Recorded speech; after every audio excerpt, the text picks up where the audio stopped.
በስመ አብ ወወልድ ወመንፈስ ቅዱስ አሐዱ አምላክ አሜን። መጽሐፈ ምሳሌ ምዕራፍ 1 የእስራኤል ንጉሥ የዳዊት ልጅ የሶሎሞን ምሳሌዎች።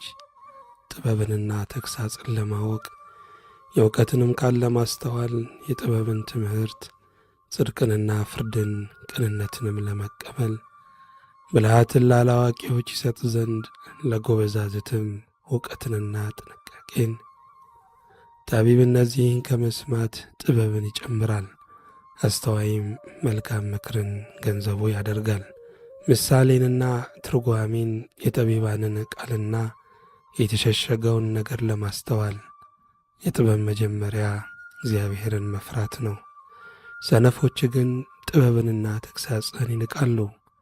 ልጄ ሆይ የአባትን ምክር ስማ፣ የእናትህንም ሕግ አትተው። ለራስህ የሞገስ ዘውድ ለአንገትህም ድሪ ይሆንልሃልና። ልጄ ሆይ ኀጢአተኞች ቢያባብሉ እሺ አትበል። ደምን ለማፍሰስ ከእኛ ጋር ና እናድባ፣ ደምን ለማፍሰስ ከእኛ ጋር ና እናድባ።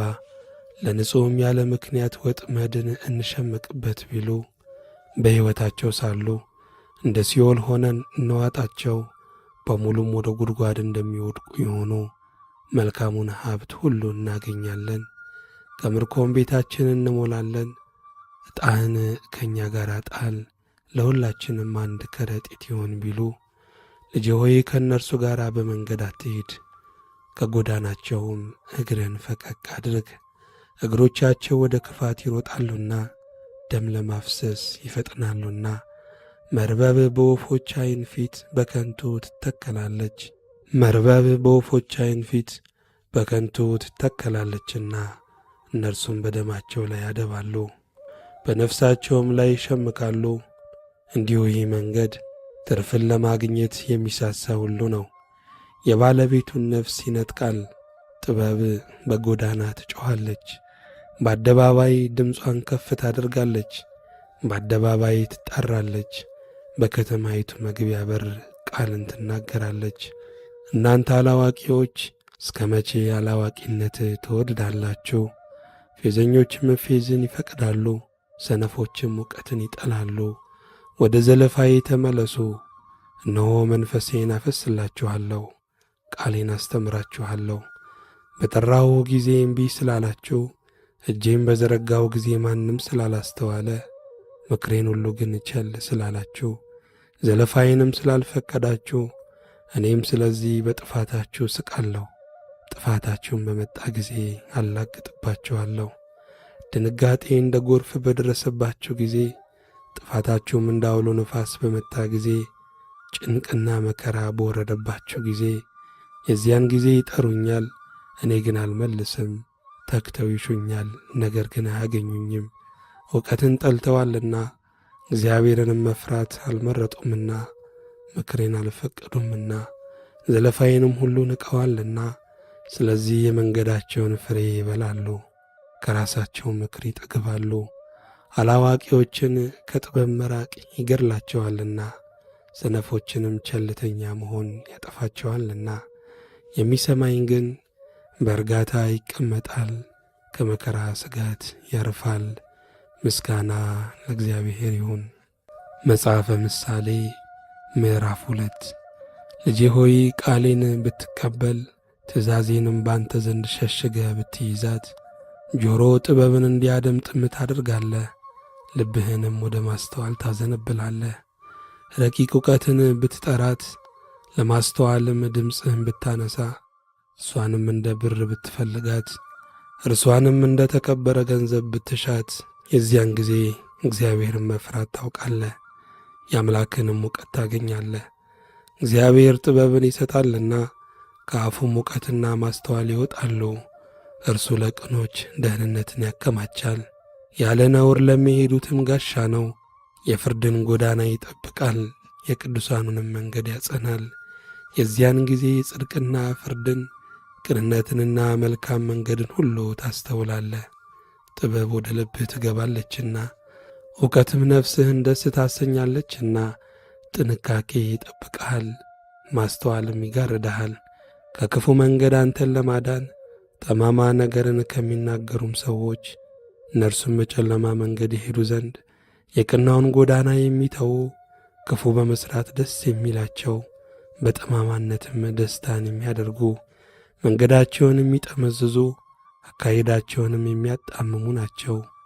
ከጋለሞታ ሴት አንተን ለመታደግ ቃሏን ከምታለዝብ ከሌላይቱም ሴት የሕፃንነት ወዳጇን የምትተው የአምላኳንም ቃል ኪዳን የምትረሳ ቤቷ ወደ ሞት ያዘነበለ ነው።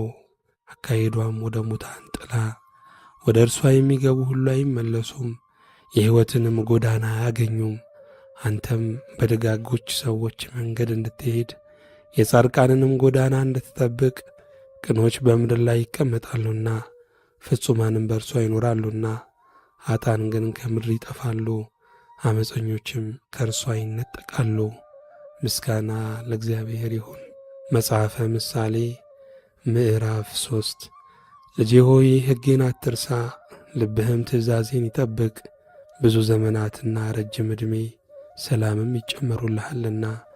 ምሕረትና እውነት ከአንተ አይራቁ፣ በአንገትህ እሰራቸው፣ በልብህ ጽላት ጻፋቸው። በእግዚአብሔርና በሰው ፊትም ሞገስንና መልካም ዝናን ታገኛለህ።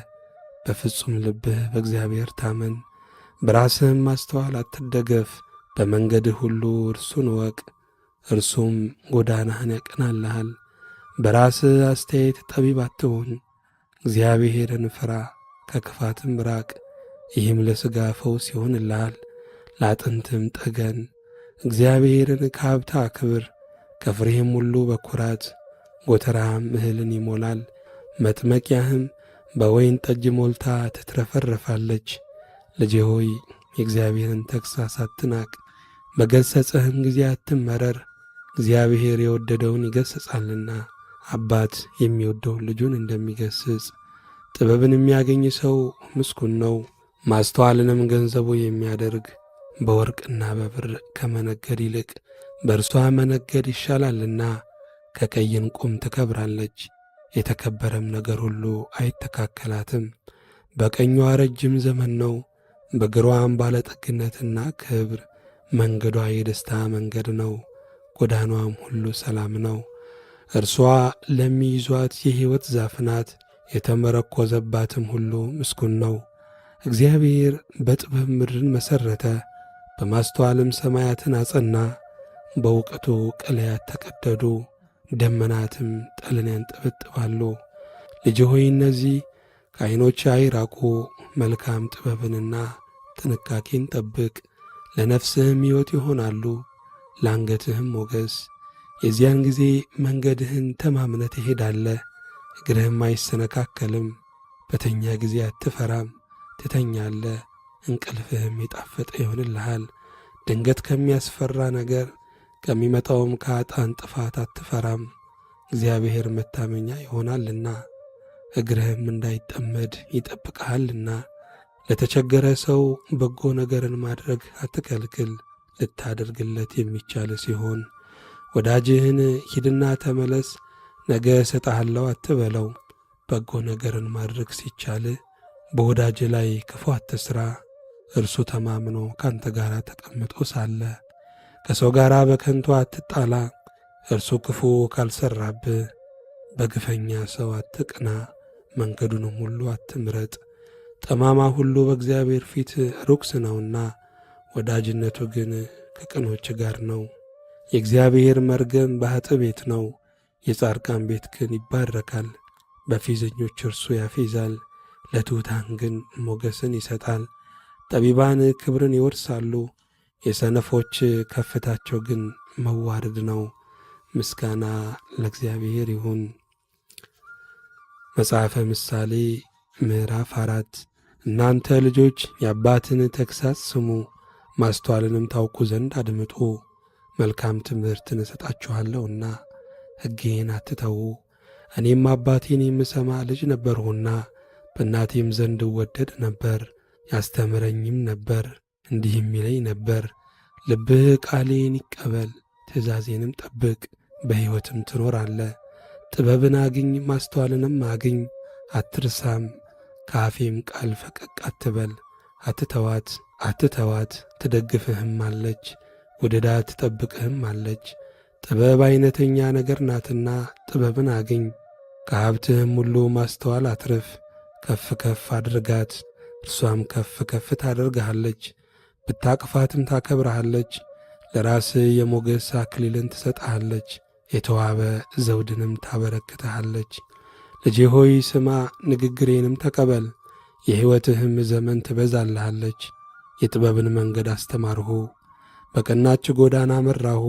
በሄድህ ጊዜ እርምጃ አይጠብብም፣ በሮጥህም ጊዜ አትሰናከልም።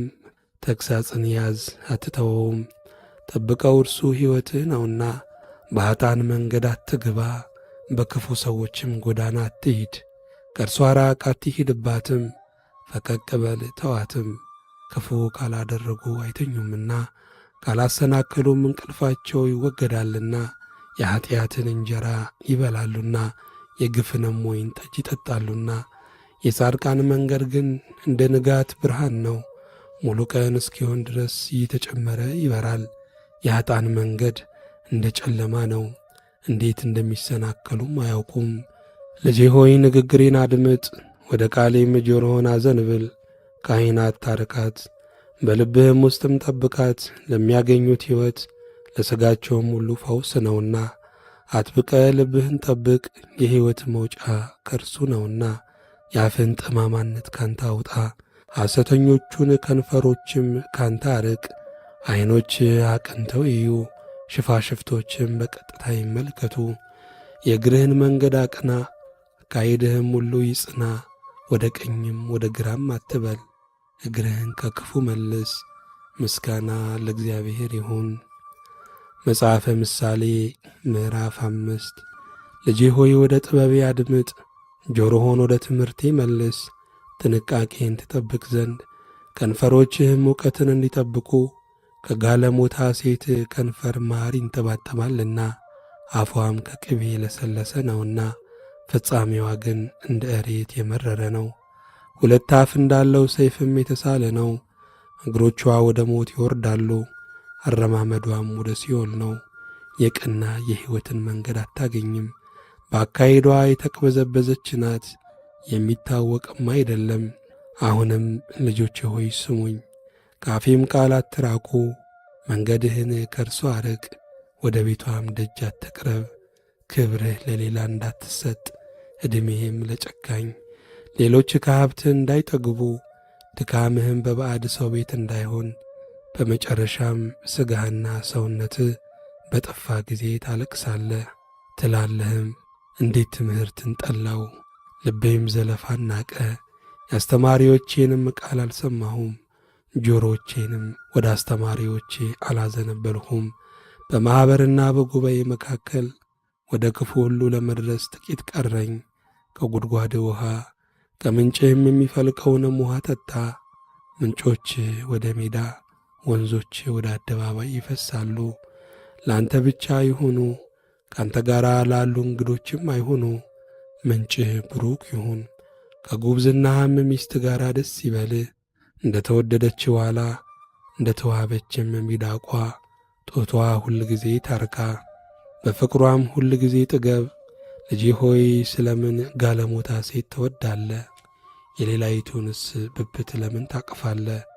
የሰው መንገድ በእግዚአብሔር ፊት ነውና አካሄዱንም ሁሉ እርሱ ይመለከታልና። ኃጥአንን ኃጢአቱ ታጠምደዋለች፣ በኃጢአቱም ገመድ ይታሰራል። አልተቀጣምና እርሱ ይሞታል፣ በስንፍናውም ብዛት ይስታል። ምስጋና ለእግዚአብሔር ይሁን፣ አሜን። መጽሐፈ ምሳሌ ምዕራፍ 6 ልጄ ሆይ ለጎረቤት ዋስ ብትሆን፣ ስለ ሌላ ሰው እጅህን አጋና ብትመታ፣ በአፍ ቃል ተጠምደህ በአፍ ቃል ተያዝህ። ልጄ ሆይ ይህንን አድርግ፣ ራስንም አድን። በጎረቤትህ እጅ ወድቀሃልና ፈጥነህ ሂድ፣ ጎረቤትህንም ነዝንዘው። ለዓይንህ እንቅልፍን ለሽፋሽፍቶችህም እንጕልቻን አትስጥ። እንደ ሚዳቋ ከአዳኝ እጅ እንደ ወፍም ከአጥማጅ እጅ ትድን ዘንድ አንተ ታካች ወደ ገብረ ጉንዳል ሂድ። መንገዷንም ተመልክተ ጠቢብ ሁን።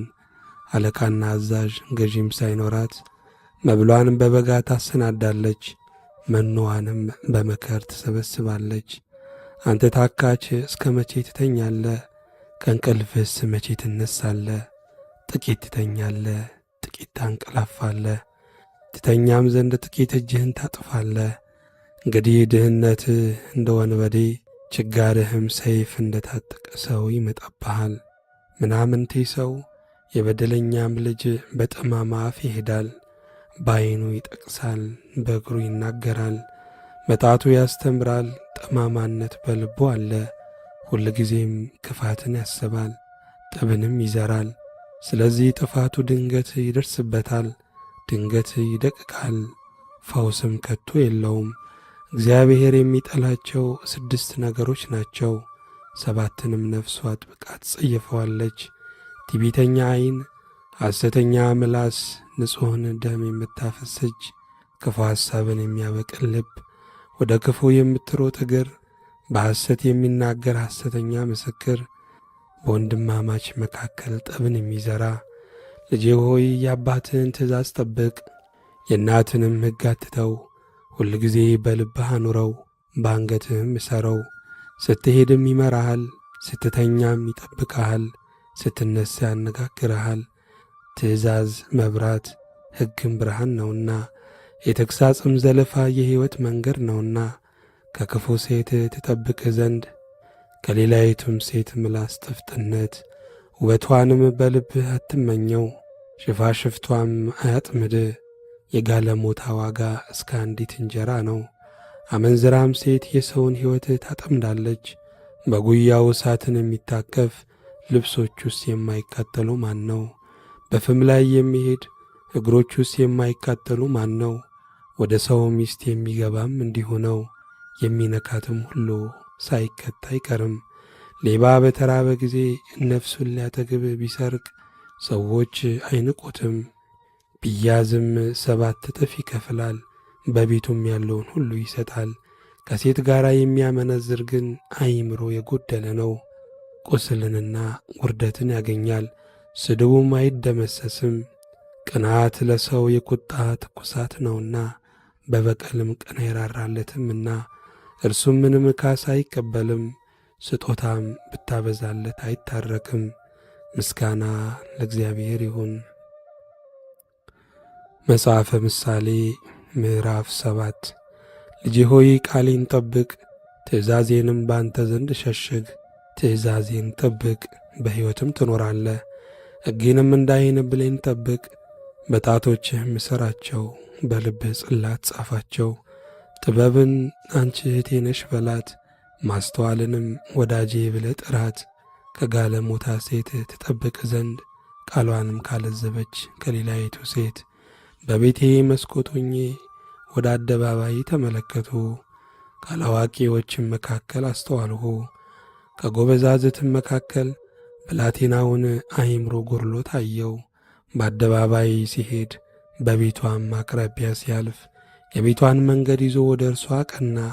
ማታ ሲመሽ ውድቅትም ሲሆን በሌሊትም በጽኑ ጨለማ እነሆ ሴት ተገናኘችው፣ የጋለሞታ ልብስ የለበሰች ነፍሳትን ለማጥመድ የተዘጋጀች። ወከተኛና አበያ ናት፣ እግሮቿም በቤቷ አይቀመጡም። አንድ ጊዜ በጎዳና አንድ ጊዜ በአደባባይ በማዕዘኑም ሁሉ ታደባለች። ያዘችውም ሳመችውም፣ ፊቷም ያለ እፍረት ሆኖ እንዲህ አለችው፣ መሥዋዕትንና የደህንነትን ቁርባንን ማቅረብ ነበረብኝ። ዛሬ ስእለቴን ፈጸምሁ። ስለዚህ እንድገናኝህ ፊትህንም በትጋት ለመሻት ወጥቻለሁ።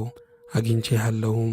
በአልጋዬ ላይ ማለፊያ ሰርፍ ዘርግቼበታለሁ፣ የግብፅንም ሽመልመሌ ለሐፍ። በመኝታዬ ከርቤንና አልሙን ቀረፋም ረጭቼበታለሁ። ና እስኪነጋ ድረስ በፍቅር እንርካ፣ በተወደደ መተቃቀፍም ደስ ይበለን። ባለቤቴ በቤቱ የለምና ወደ ሩቅ መንገድ ሄዷልና፣ በእጁም የብር ከረጢት ወስዷል። ሙሉ ጨረቃ በሆነች ጊዜ ወደ ቤቱ ይመለሳል። በብዙ ጨዋታዋ እንዲስት ታደርገዋለች፣ በከንፈሯ ልዝብነት ትጎትተዋለች። እርሱ እንዲህ ስቶ ይከተላታል፣ በሬ ለመታረድ እንደሚነዳ፣ ውሻም ወደ እስራት እንዲሄድ፣ ወፍ ወደ ወጥመድ እንደሚቸኩል፣ ለነፍሱ ጥፋት እንደሚሆን ሳያውቅ ፍላጻ ጉበቱን እስኪሰነጥቀው ድረስ ልጆቼ ሆይ አሁን እንግዲህ ስሙኝ፣ ወደ አፌም ቃል አድምጡኝ። ልብህ ወደ መንገዷ አያዘንብል፣ በጎዳናዋ አትሳት።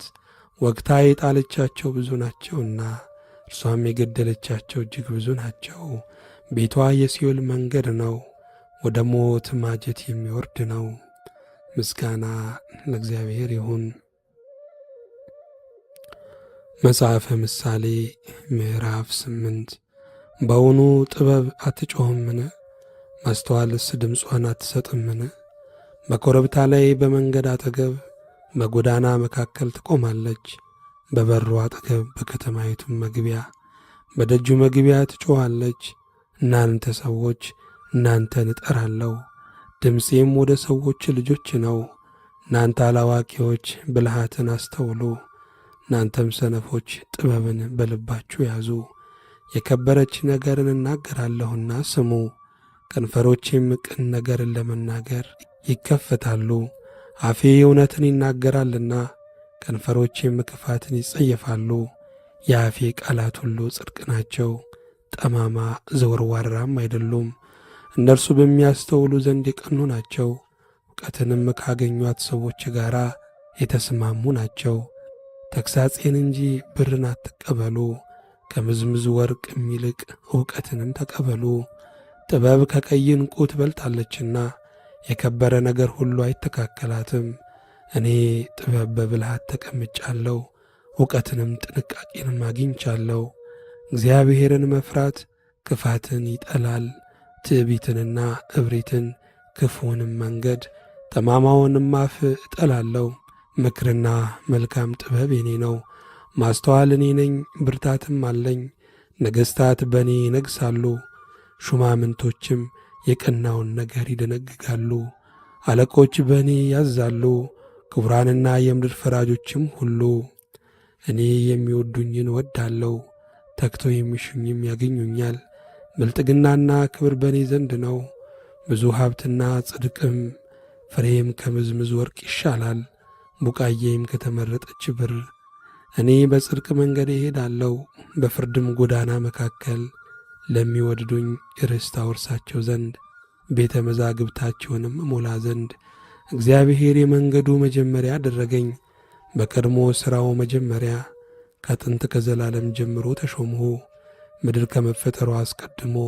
ቀላያት ገና ሳይኖሩ እኔ ተወለድሁ፣ የውሃ ምንጮች ገና ሳይፈልቁ፣ ተራሮች ገና ሳይመሠረቱ፣ ከኮረብቶችም በፊት እኔ ተወለድሁ። ምድሪቱንና ሜዳውን ገና ሳይፈጠር፣ የመጀመሪያውንም የዓለም አፈር ሰማዮችን በዘረጋ ጊዜ አብሬ ነበርሁ። በቀላያት ፊት ክበብን በደነገገ ጊዜ፣ ደመናትን በላይ ባዘጋጀ ጊዜ፣ የቀላይንም ምንጮች ባጸና ጊዜ፣ ለባሕርም ዳርቻን በወሰነ ጊዜ፣ ውሃ ከትእዛዙ እንዳያልፍ የምድር መሠረት በመሠረተ ጊዜ፣ የዚያ ጊዜ እኔ በእርሱ ዘንድ ዋና ሠራተኛ ነበርሁ። ዕለት ዕለት ደስ አሰኘው ነበርሁ፣ በፊቱም ሁል ጊዜ ደስ ይለኝ ነበርሁ። ደስታዬም በምድሩ ተድላዬም በሰው ልጆች ነበረ። አሁንም ልጆቼ ሆይ ስሙኝ፣ መንገዴንም የሚጠብቁ ምስጉኖች ናቸው። ትምህርቴን ስሙ፣ ጠቢባንም ሁኑ፣ ቸል አትበሉም። የሚሰማኝ ሰው ምስጉን ነው። ዕለት ዕለት በቤቴ መግቢያ የሚተጋ የደጄንም መድረክ የሚጠብቅ እኔን ያገኘ ሕይወትን ያገኛልና ከእግዚአብሔርም ሞገስን ያገኛልና። እኔን ያጣ ግን ራሱን ይጐዳል። የሚጠሉኝ ሁሉ ሞትን ይወድዳሉ። ምስጋና ለእግዚአብሔር ይሁን። መጽሐፈ ምሳሌ ምዕራፍ 9 ጥበብ ቤቷን ሠራች፣ ሰባቱንም ምሰሶቿን አቆመች። ፍሪዳዋን አረደች፣ የወይን ጠጇን ደባለቀች፣ ማዕዷንም አዘጋጀች። ባሪያዎቿን ልካ በከተማይቱ ከፍተኛ ስፍራ ላይ ጠራች። አላዋቂ የሆነ ወደዚህ ፈቀቅ ይበል። አእምሮ የጐደላቸውንም እንዲህ አለች፣ ኑ እንጀራዬን ብሉ፣ የደባለኩትንም የወይን ጠጅ ጠጡ። አላዋቂነትን ትታችሁ በሕይወት ኑሩ፣ በማስተዋልም መንገድ ሂዱ። ፌዘኛን የሚገስጽ ለራሱ ስድብን ይቀበላል።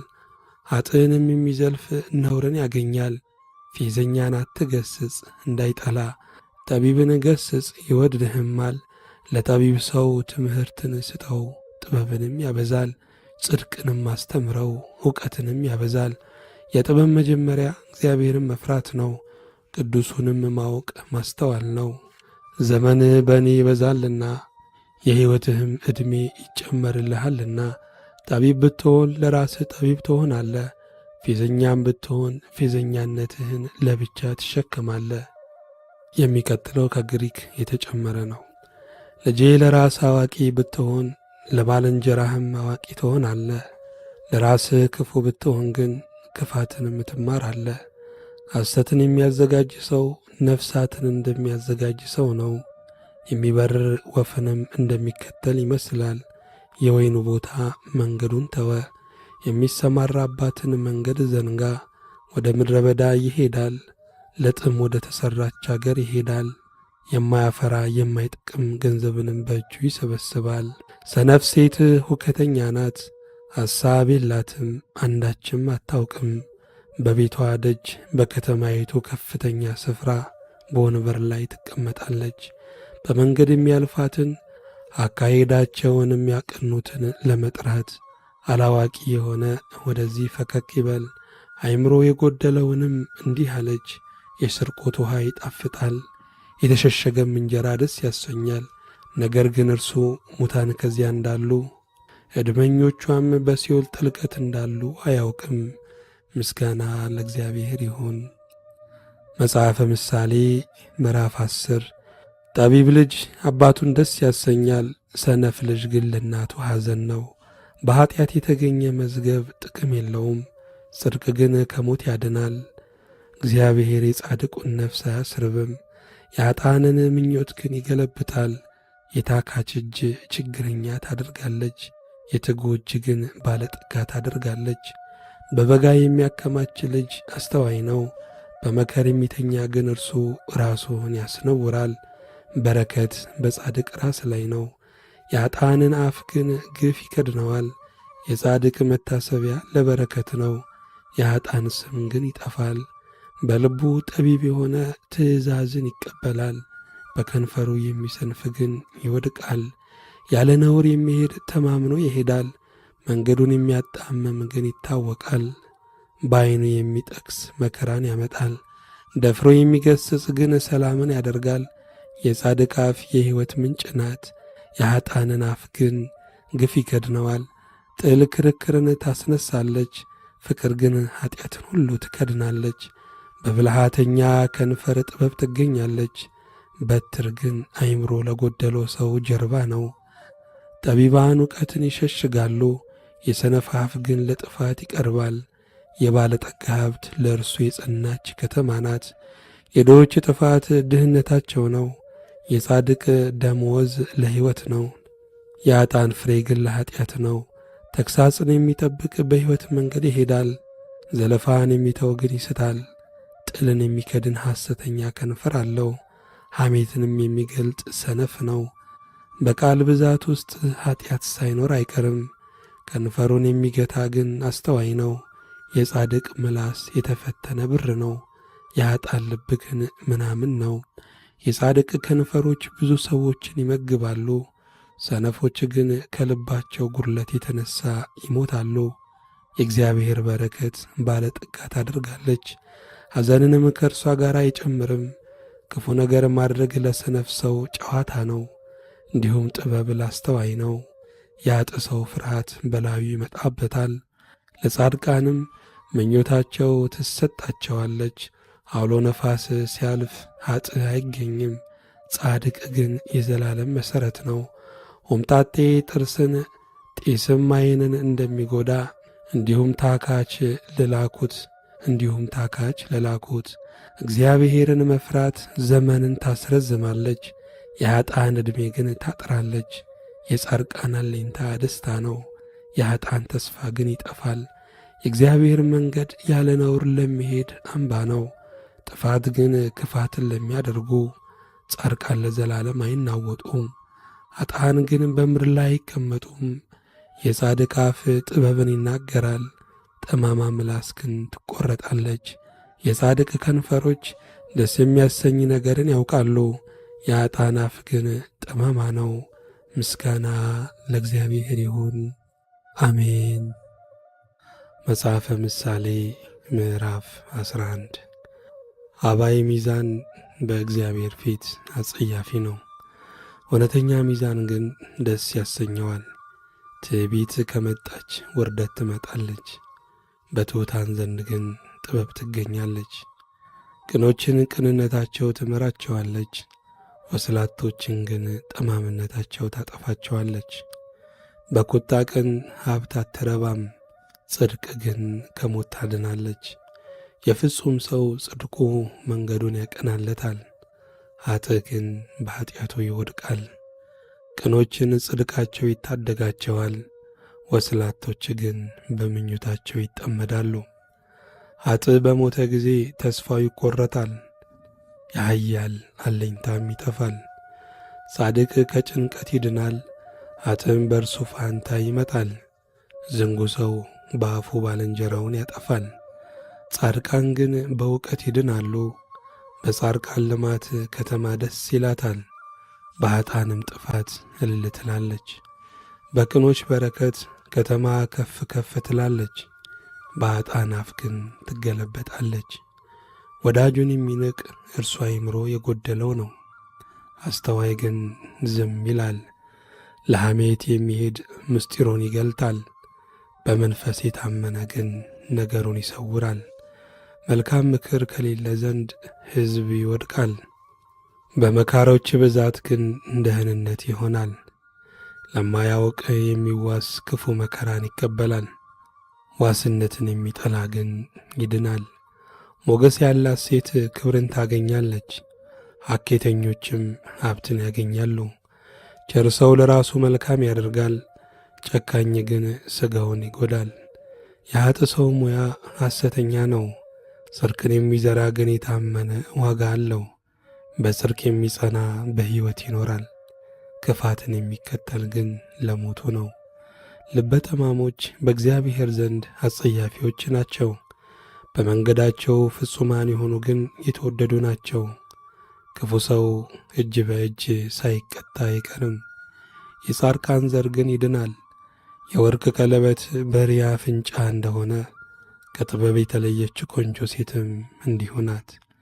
የጻድቃን ምኞት በጎ ብቻ ነው፣ የኃጥአን ተስፋ ግን መቅሰፍት ነው።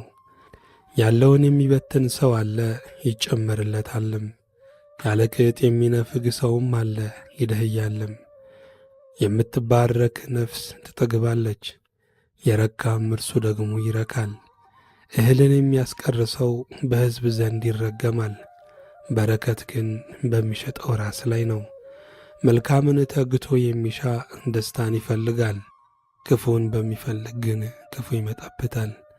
በባለጠግነቱ የሚተማመን ሰው ይወድቃል፣ ጻድቃን ግን እንደ ቅጠል ይለመልማሉ። ቤቱን የሚያውክ ሰው ነፋስን ይወርሳል፣ ሰነፍም ለጠቢብ ተገዢ ይሆናል።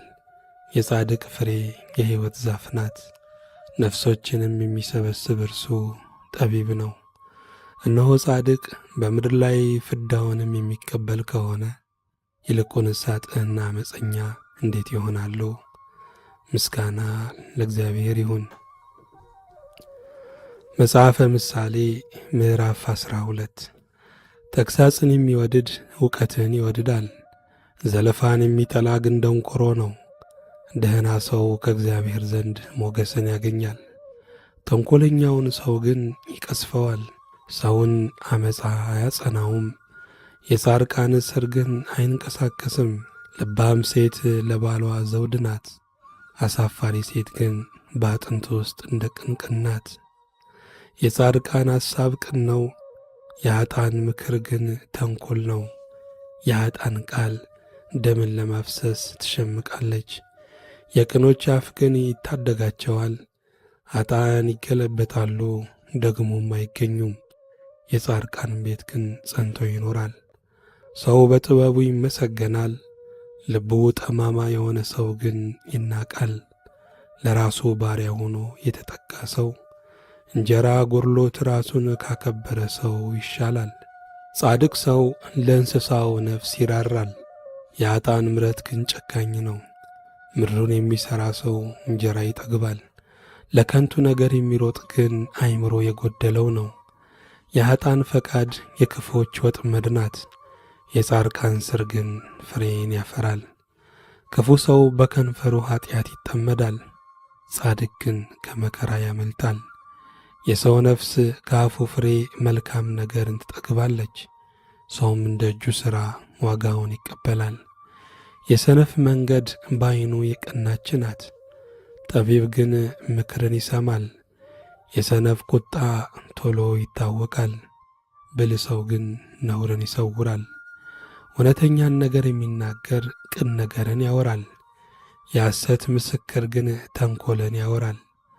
እንደሚዋጋ ሰይፍ የሚለፈልፍ ሰው አለ፣ የጠቢባን ምላስ ግን ጤና ነው።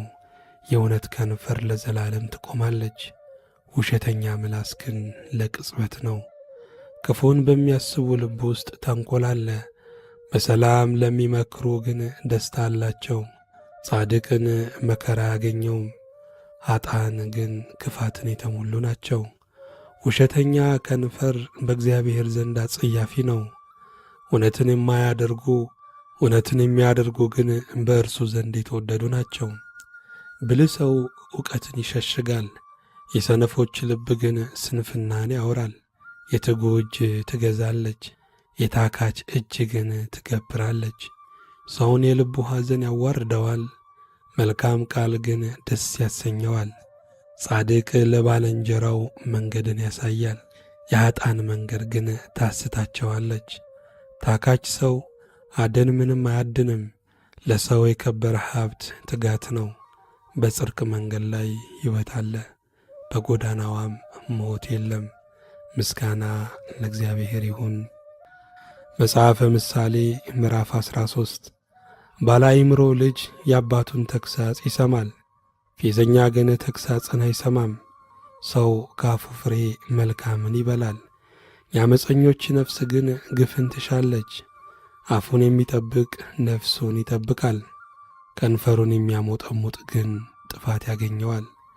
የታካች ሰው ነፍስ ትመኛለች፣ አንዳችም አታገኝም፣ የትጉ ነፍስ ግን ትጠግባለች። ጻድቅ ሐሰትን ይጠላል፣ ኃጥእ ግን ያሳፍራል ያስነውራልም።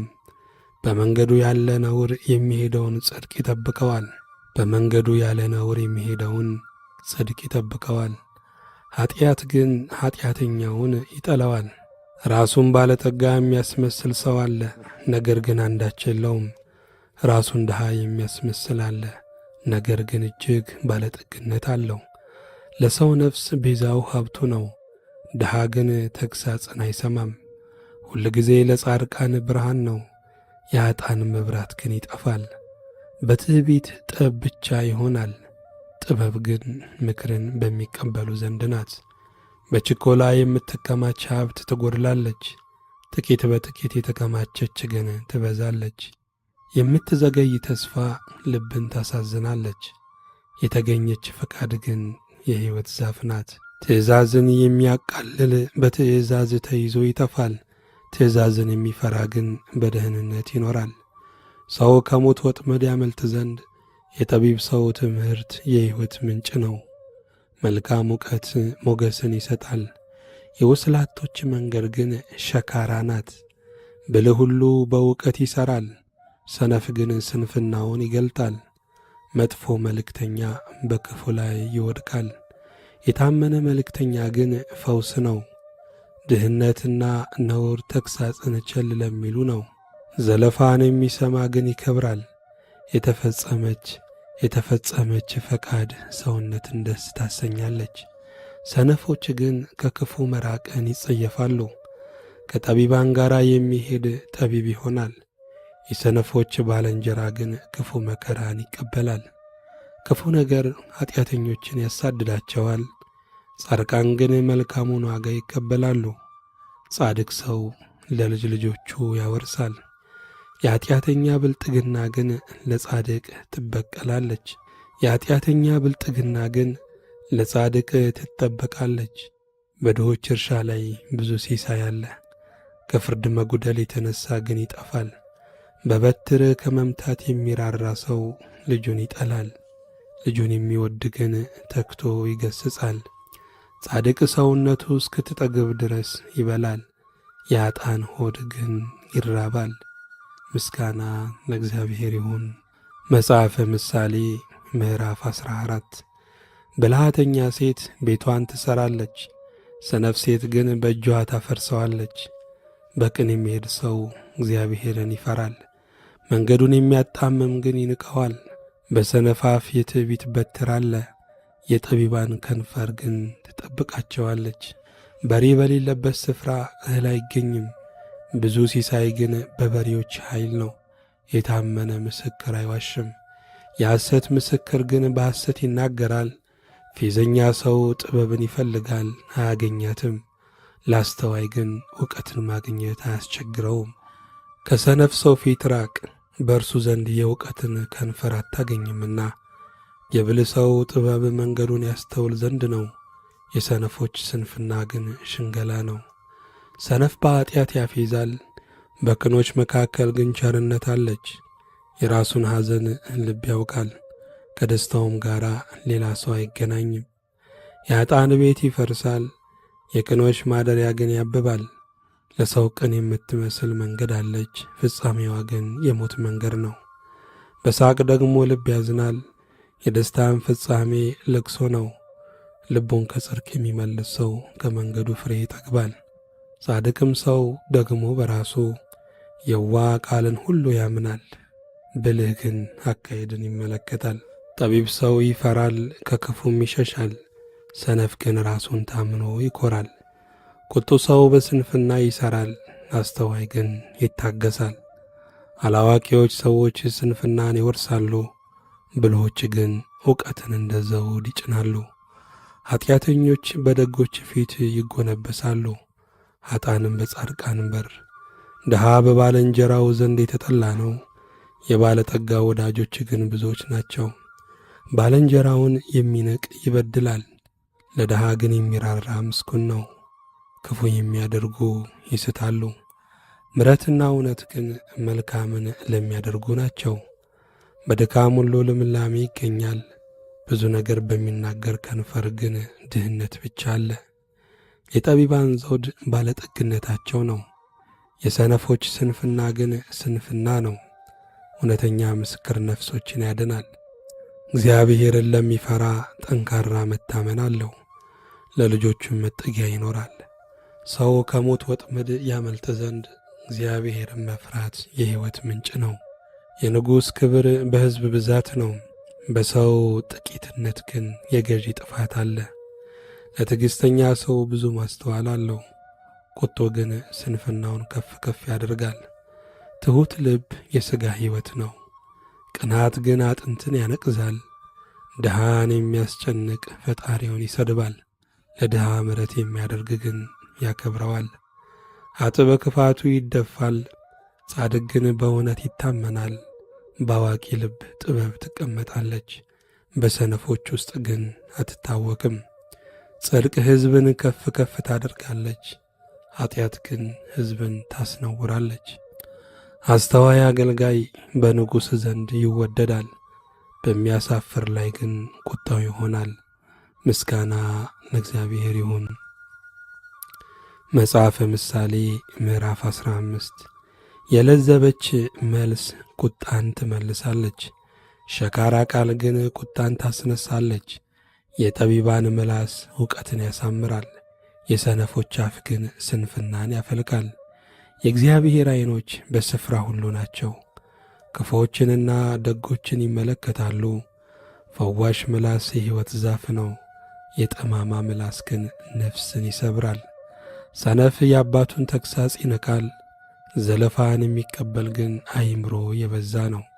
በጻድቅ ሰው ቤት ብዙ ኃይል አለ፣ የኃጥእ ሰው መዝገብ ግን ሁከት ነው። የጠቢባን ከንፈር ዕውቀትን ትዘራለች፣ የሰነፎች ልብ ግን እንዲህ አይደለም።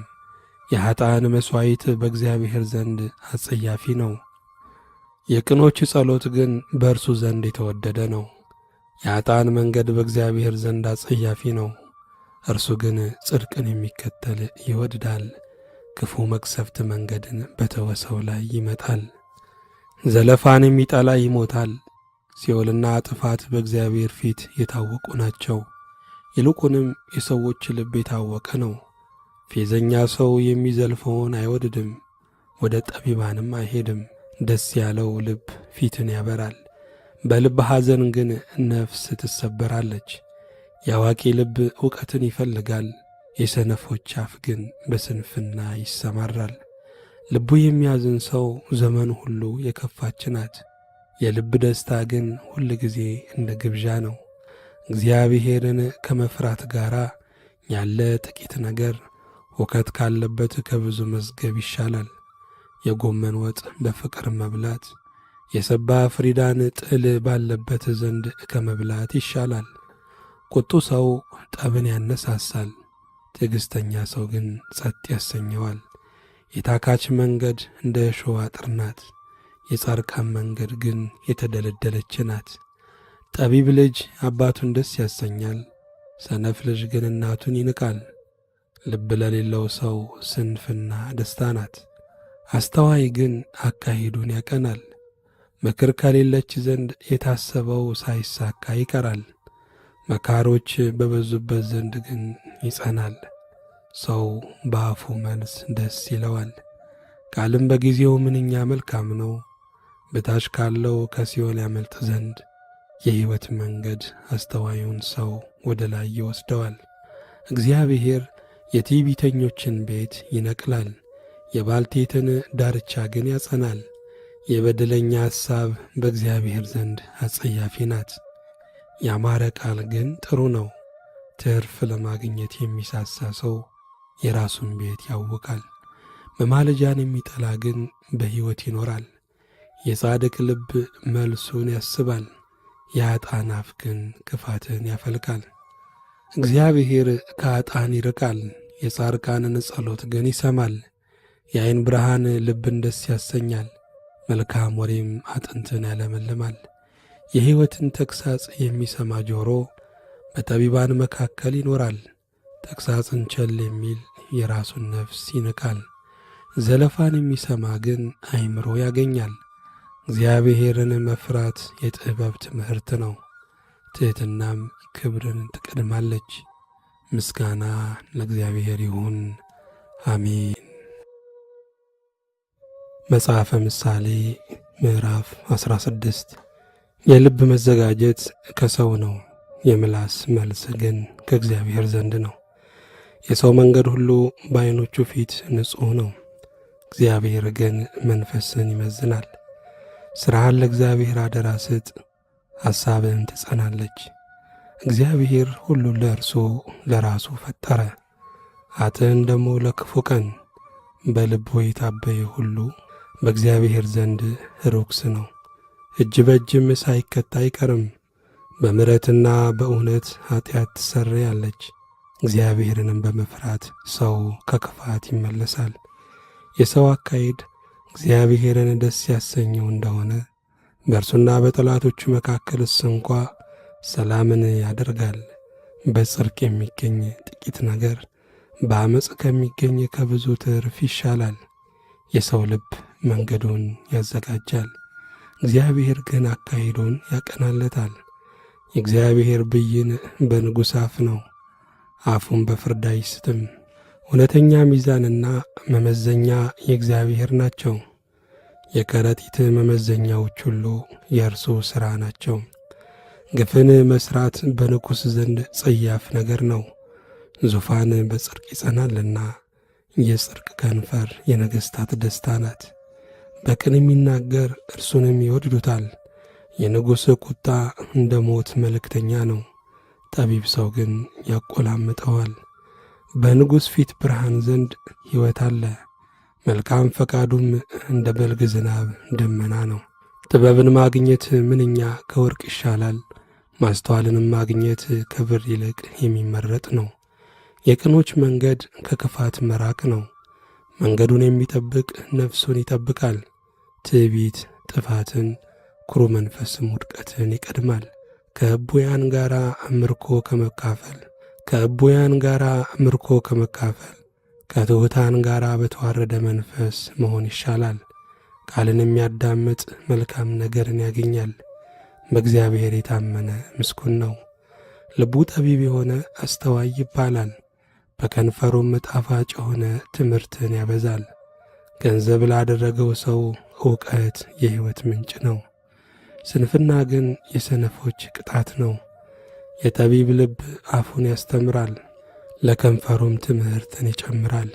ያማረ ቃል የማር ወለላ ነው፣ ለነፍስ ጣፋጭ ለአጥንትም ጤና ነው። ለሰው ቅን የምትመስል መንገድ አለች፣ ፍጻሜዋ ግን የሞት መንገድ ነው። የሠራተኛ ራብ ለእርሱ ይሠራል፣ አፉ ይጐተጉተዋልና። ምናምንቴ ሰው ክፋትን ይምሳል፣ በከንፈሩም የሚቃጠል እሳት አለ። ጠማማ ሰው ጥልን ይዘራል፣ ጆሮ ጠቢ ሰው የተማመኑትን ወዳጆች ይለያያል። ግፈኛ ሰው ወዳጁን ያባብላል፣ መልካምም ወዳይደለ መንገድ ይመራዋል። ዓይኑን የሚዘጋ ጠማማ ሐሳብን ያስባል፣ ከንፈሩን የሚነክስ ክፋትን ይፈጽማል። የሸበተ ጠጉር የክብር ዘውድ ነው፣ እርሱም በጽድቅ መንገድ ይገኛል። ትዕግሥተኛ ሰው ከኃያል ሰው ይሻላል፣ በመንፈሱም ላይ የሚገዛ ከተማ ከሚወስድ ይበልጣል።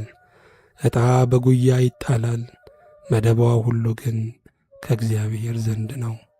ምስጋና ለእግዚአብሔር ይሁን።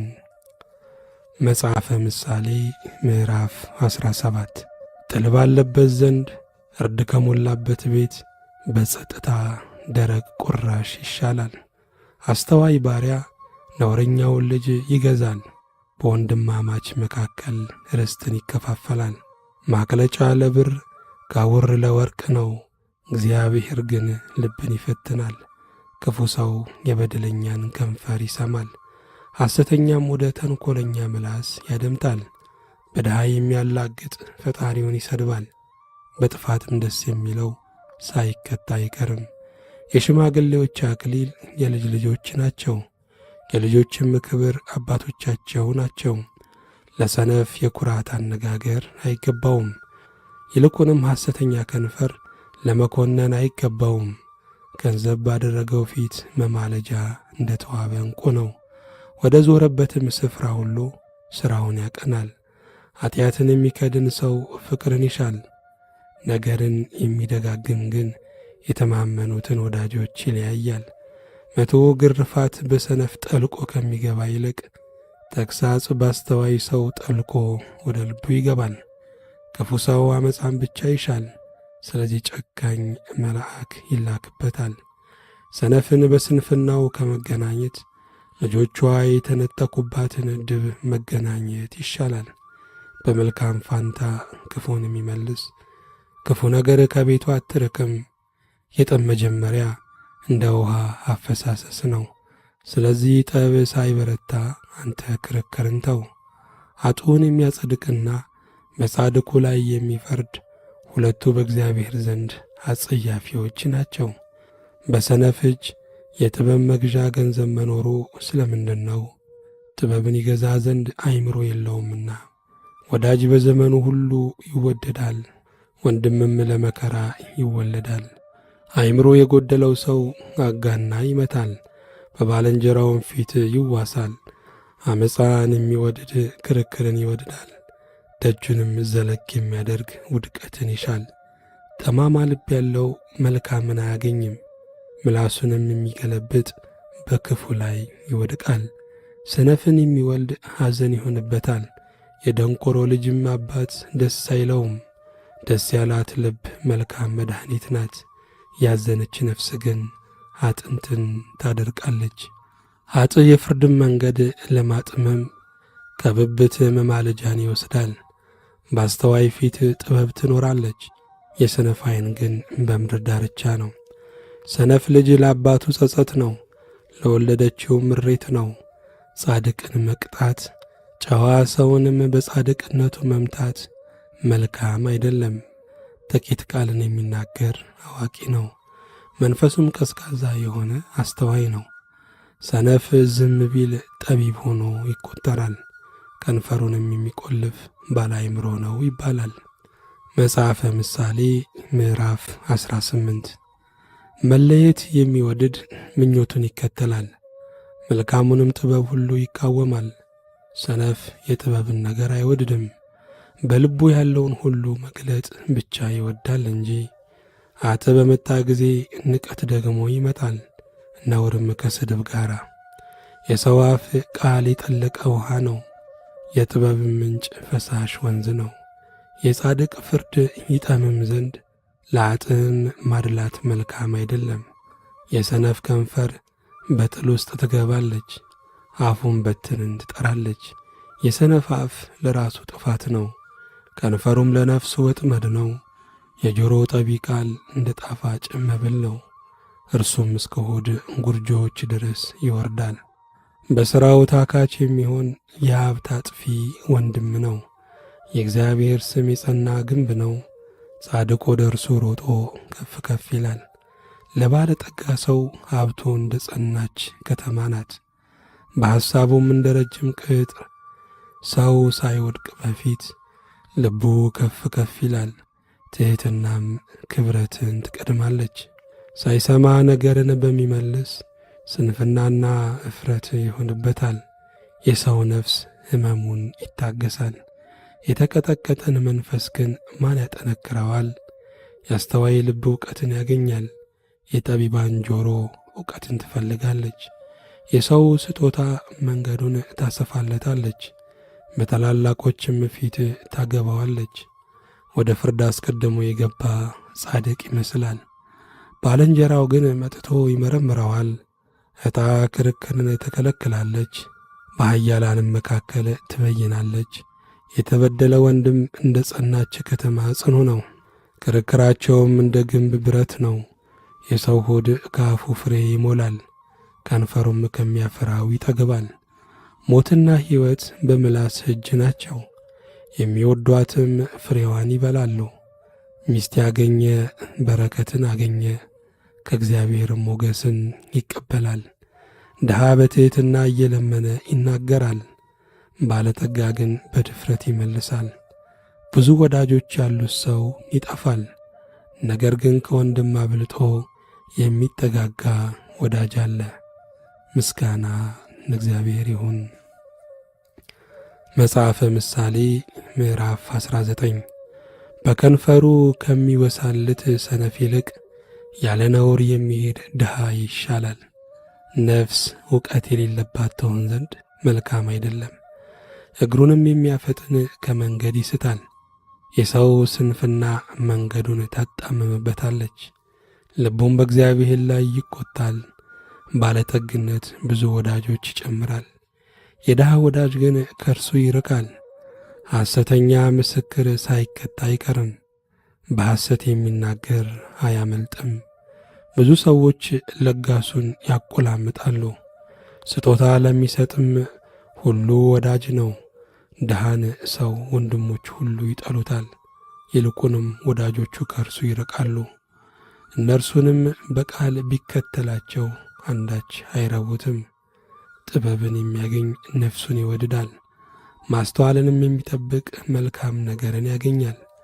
ሐሰተኛ ምስክር ሳይቀጣ አይቀርም፣ በሐሰት የሚናገር ይጠፋል።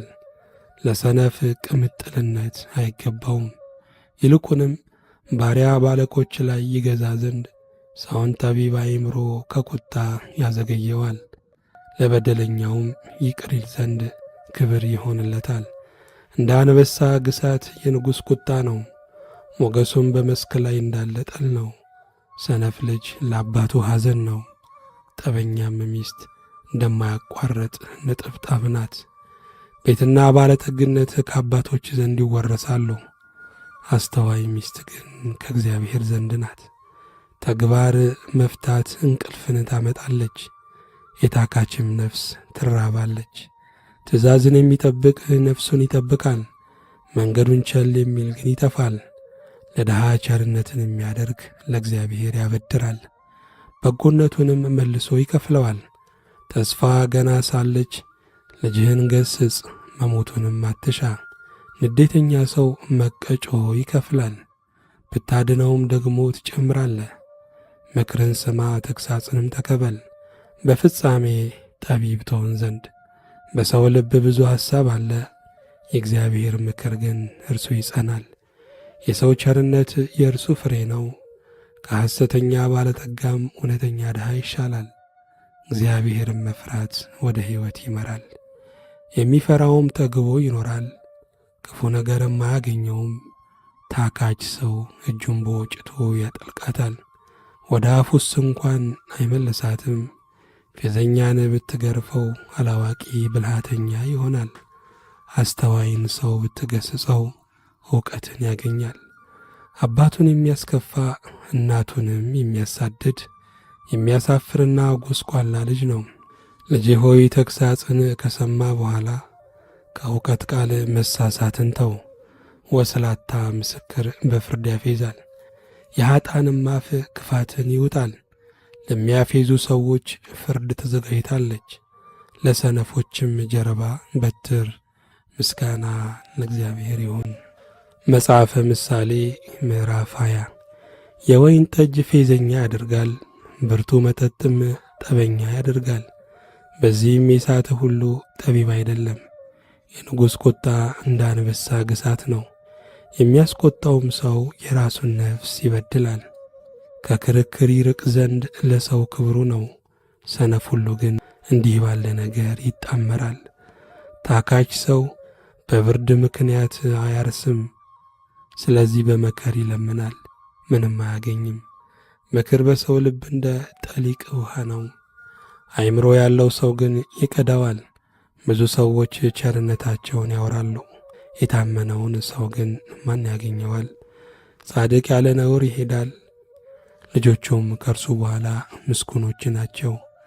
በፍርድ ወንበር የተቀመጠ ንጉሥ ክፉውን ሁሉ በዓይኖቹ ይበትናል። ልቤን አነጻው ከኀጢአትም ጠራው የሚል ማን ነው? ሁለት ዓይነት ሚዛንና ሁለት ዓይነት መስፈሪያ፣ ሁለቱ በእግዚአብሔር ፊት ርኩሳን ናቸው። ሕፃን ቅንና ንጹሕ መሆኑ በሚያደርገው ሥራ ይታወቃል። የሚሰማ ጆሮንና የሚያይ ዓይንን ሁለቱን እግዚአብሔር ፈጠራቸው። ድሃ እንዳትሆን እንቅልፍን አትውደድ፣ ዓይንህን ክፈት እንጀራም ትጠግባለህ። የሚገዛ ሰው ክፉ ነው ይላል፣ በሄደ ጊዜ ግን ይመካል። ወርቅና ብዙ ቀይ ዕንቁ ይገኛል፣ የእውቀት ከንፈር ግን የከበረች ጌጥ ናት። ለማያውቀው ከተዋሰ ሰው ልብሱን ውሰድ፣ ለእንግዳ የተዋሰውንም እርሱን አግተው። የሐሰት እንጀራ ለሰው የጣፈጠ ነው፣ ከዚህ በኋላ ግን አፉ ጭንጫ ይሞላል። ሐሳብ በምክር ትጸናለች፣ በመልካምም ምክር ሰልፍ አድርግ። ዘዋሪ ሐሜተኛ ምስጢርን ይገልጣል፣ ከንፈሩን የሚያሞጠሙጥ ሰውን አትገናኘው። አባቱን ወይም እናቱን የሚሰድብ በድቅድቅ ጨለማ መብራቱ ይጠፋል። በመጀመሪያ ፈጥኖ የተከማቸ ርስት ፍጻሜው አይባረክም። ክፉ መልሳለሁ አትበል፣ እግዚአብሔርን ተማመን እርሱም ያድንሃል። ሁለት ዓይነት ሚዛን በእግዚአብሔር ዘንድ አጸያፊ ነው፣ ሐሰተኛ ሚዛንም መልካም አይደለም። የሰው አካሄዱ ከእግዚአብሔር ዘንድ ነው፣ እንግዲያስ ሰው መንገዱን እንዴት ያስተውላል? ሰው በችኮላ ለእግዚአብሔር የተቀደሰ ነው ብሎ ቢሳል ከተሳለም በኋላ ቢጸጸት ወጥመድ ነው። ጠቢብ ንጉሥ ኀጥኣንን በመንሽ ይበትናቸዋል፣ መንኰራኵሩንም በእነርሱ ላይ ያንኰራኵርባቸዋል። የሰው መንፈስ የእግዚአብሔር መብራት ነው፣ የሆዱን ጉርጆች ሁሉ የሚመረምር። ቸርነትና እውነት ንጉሥን ይጠብቁታል፣ ዙፋኑም በቸርነት ይበረታል። የጎበዛዝት ክብር ጉልበታቸው ናት፣ የሽማግሌዎችም ጌጥ ሽበት ነው። የሰንበር ቁስል ክፉዎችን ያነጻል፣ ግርፋትም ወደ ሆዱ ጉርጆች ይገባል። ምስጋና ለእግዚአብሔር ይሁን፣ አሜን።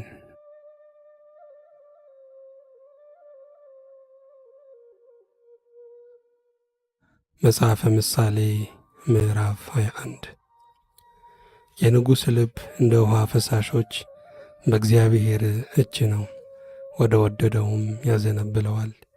የሰው መንገድ ሁሉ በዓይኑ ፊት የቀናች ትመስለዋለች፣ እግዚአብሔር ግን ልብን ይመዝናል። እግዚአብሔር ከመሥዋዕት ይልቅ ጽድቅንና ቅን ነገርን ማድረግ ይወድዳል። ትዕቢተኛ ዓይንና ደፋር ልብ የኀጣንም እርሻ ኀጢአት ነው። የትጉ ሐሳብ ወደ ጥጋብ ያደርሳል፣ ችኩል ሰው ሁሉ ግን ለመጉደል ይቸኩላል። በሐሰተኛ ምላስ መዝገብ ማከማቸት የሚበንን ጉም ነው።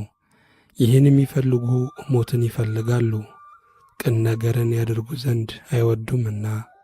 የኀጥኣን ንጥቂያ ራሳቸውን ያጠፋቸዋል፣ የበደለኛ መንገድ የጠመመች ናት። የንጹሕ ሥራ ግን የቀና ነው። ከጠበኛ ሴት ጋር በአንድ ቤት ከመቀመጥ በውጪ በቤት ማዕዘን ላይ መቀመጥ ይሻላል።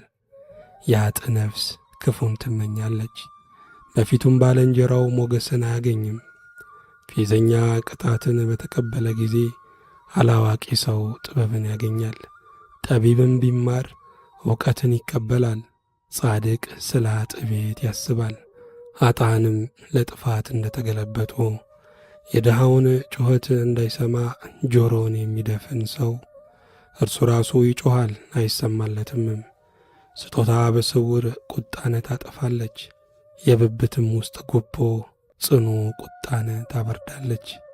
ፍርድን ማድረግ ለጻድቅ ደስታ ነው፣ ኀጢአትን ለሚያደርጉ ግን ጥፋት ነው። ከማስተዋል መንገድ የሚሳሳት ሰው በሙታን ጉባኤ ያርፋል። ተድላ የሚወድ ድሃ ይሆናል፣ የወይን ጠጅንና ዘይትን የሚወድድ ባለጠጋ አይሆንም። ኀጥእ የጻድቅ ቤዛ ነው፣ በደለኛም የቅን ሰው ቤዛ ነው። ከጠበኛና ከቁጡ ሴት ጋር ከመቀመጥ በምድረ በዳ መቀመጥ ይሻላል። የከበረ መዝገብና ዘይት በጠቢብ ሰው ቤትም ይኖራል።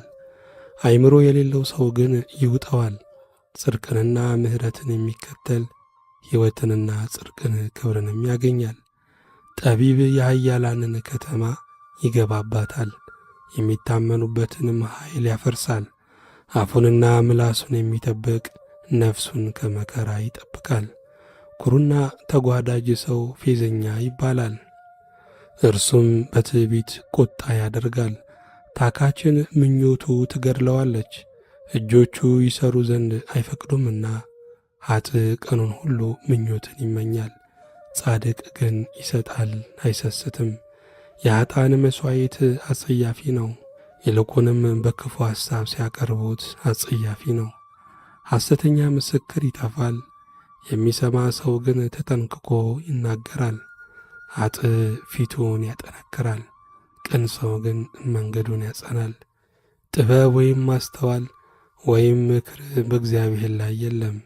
ፈረስ ለጦርነት ቀን ይዘጋጃል፣ ድል ግን ከእግዚአብሔር ዘንድ ነው።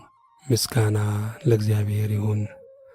መጽሐፈ ምሳሌ ምዕራፍ 22 መልካም ስም ከብዙ ባለጠግነት ይሻላል፣ መልካምም ሞገስ ከብርና ከወርቅ ይበልጣል።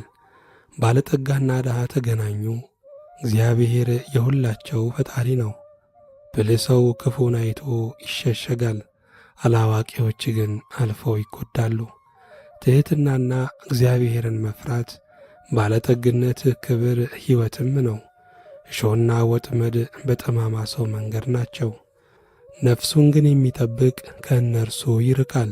ልጅን በሚሄድበት መንገድ ምራው፣ በሸመገለ ጊዜ ከእርሱ ፈቀቅ አይልም። ባለጠጋ ድሆችን ይገዛል፣ ተበዳሪም ያበዳሪ ባሪያ ነው። ኀጢአትን የሚዘራ መከራን ያጭዳል፣ የቁጣውን በትር ይጠፋል። ርኅሩኅ የተባረከ ይሆናል፣ ከእንጀራው ለድሃ ሰጥቶአልና። ፌዘኛን ብታወጣ ክርክር ይወጣል፣ ጠብና ስድብም ያልቃል። የልብን ንጽሕና የሚወድድና ሞገስ በከንፈሩ ያለች ንጉሥ ወዳጁ ይሆናል። የእግዚአብሔር ዐይኖች እውቀትን ይጠብቃሉ፣ እርሱ ግን የወስላታውን ቃል ይገለብጣል። ታካች ሰው አንበሳ በሜዳ ነው፣ በመንገዱ ላይ እሞታለሁ ይላል። የጋለሞታ ሴት አፍ የጠለቀ ጉድጓድ ነው፣ እግዚአብሔር የተቈጣው በእርሷ ይወድቃል። ስንፍና በሕፃን ልብ ታስሯል፣ የተግሣጽ በትር ግን ከእርሱ ያርቃታል። ለራሱ ጥቅም ለመጨመር ሲል ድሃን የሚጎዳ ለባለጠጋም የሚሰጥ እርሱ ወደ ድህነት ይወድቃል። ጆሮህን አዘንብለህ የጠቢባንን ቃል ስማ፣ ልብህንም ወደ እውቀት ያድርግ። እነርሱን በውስጥህ ብትጠብቅ በከንፈሮችህም ላይ የተዘጋጁ ቢሆኑ የተወደደ ነገር ይሆንልሃልና። እምነትህ በእግዚአብሔር ይሆን ዘንድ ለአንተ ዛሬ እነሆ አስታወቅኩ። የእውነትን ቃል እርግጥነት አስታውቅህ ዘንድ ለሚጠይቅህም እውነትን ቃል መመለስ ይቻል ዘንድ በምክርና በእውቀት የከበረን ነገር አልጻፍሁልህምን? ድሃን በግድ አትበለው፣ ድሃ ነውና፣ ችግረኛውንም በበር አትግፋው። እግዚአብሔር የእነርሱን ፍርድ ይፋረድላቸዋልና የቀሟቸውንም ሰዎች ሕይወት ይቀማልና። ከቁጡ ሰው ጋር ባልንጀራ አትሁን፣ ከወፈፍተኛም ጋር አትሂድ። መንገዱን እንዳትማር ለነፍስህም ወጥመድ እንዳታገኝህ።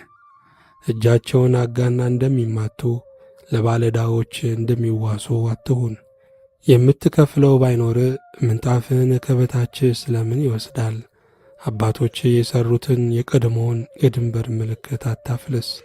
በሥራው የቀጠፈ ሰውን አይተሃልን? በነገሥታት ፊት ይቆማል፣ በተዋረዱም ሰዎች ፊት አይቆምም። ምስጋና ለእግዚአብሔር ይሁን። በስመ አብ ወወልድ ወመንፈስ ቅዱስ አሐዱ አምላክ አሜን። መጽሐፈ ምሳሌ ምዕራፍ 23 ከመኮንን ጋር ለመብላት በተቀመጥክ ጊዜ በፊት ያለውን በደህና አስተውል። ሰውነትህም ቢሳሳ በጉሮሮ ላይ ካራ አድርግ። ጣፋጩ መብል አይመርህ፣ የሐሰት እንጀራ ነውና።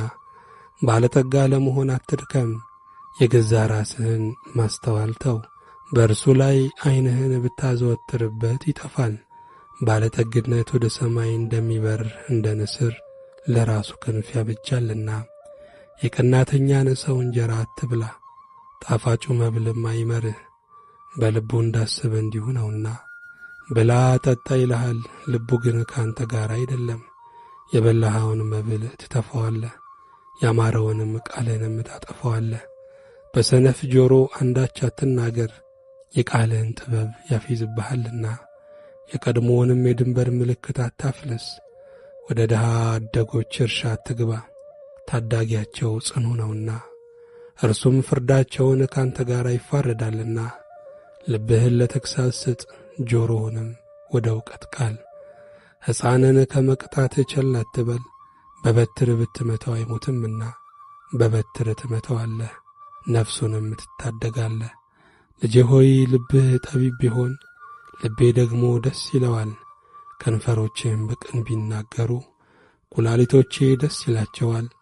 ልብህ በኀጢአተኞች አይቅና፣ ነገር ግን ቀኑን ሙሉ እግዚአብሔርን በመፍራት ኑር።